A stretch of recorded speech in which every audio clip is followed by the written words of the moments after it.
Glorious, glorious moonset, everyone.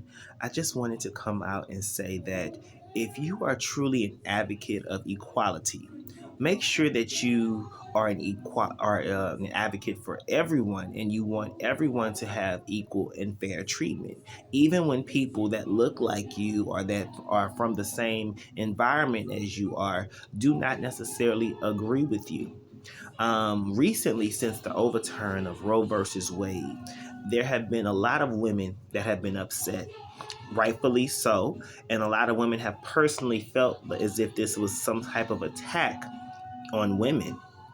And my only, in which it may be, but I think one thing that is much different about this particular scenario versus when Roe versus Wade was initially stated, there were no female Supreme Court justices that were able to vote for or against Roe versus Wade when it was initially presented to the Supreme Court.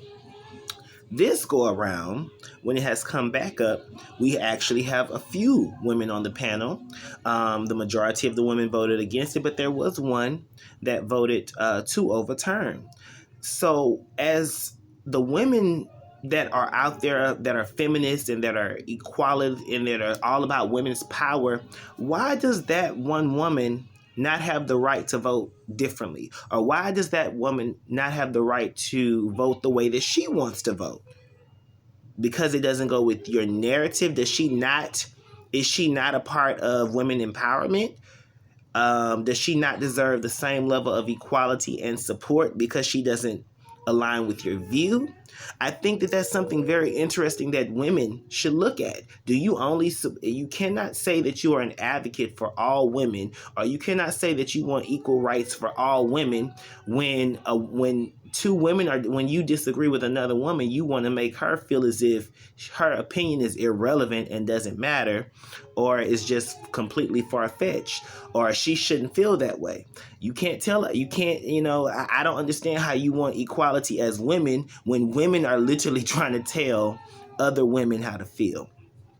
As far as applying that to my personal life, there are many of my peers, males, and there are also many of my peers in the community that I don't always agree with, especially when it comes to community issues. But at the same time, I support their right to be out there expressing their view.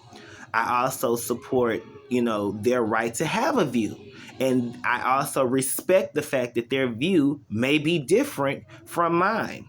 At the end of the day, it's up to me to make sure that I'm in the position of power so that my view is actually effective.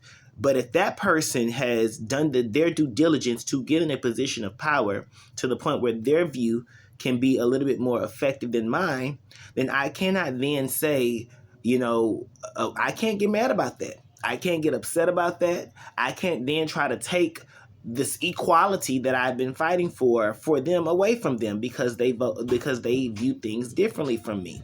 So the purpose of this video was to say, because everybody always saying how they're for equality and they're for women's rights and they're for gay rights and they're for all these rights. So if you're for all these rights, you have to still be for those rights when the people that you're fighting for don't agree with you.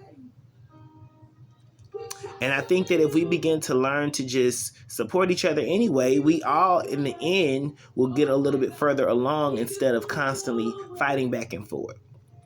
That was just my 2 cents for this week. Happy Sunday to everyone, and you all have a glorious day.